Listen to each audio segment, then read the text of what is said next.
เดี๋ยวสิไปใส่นี่เอ้าอาจสิไปซื้อของที่หน้าปากซอยนี่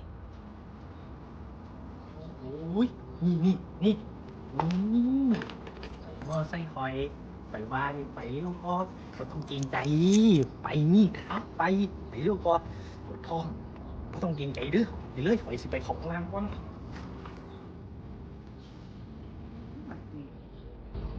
ขี่มอไซค์ไปขับบ่เป็นไปจังไดวะถ้าบ่ขับไปก็สิเครียดไป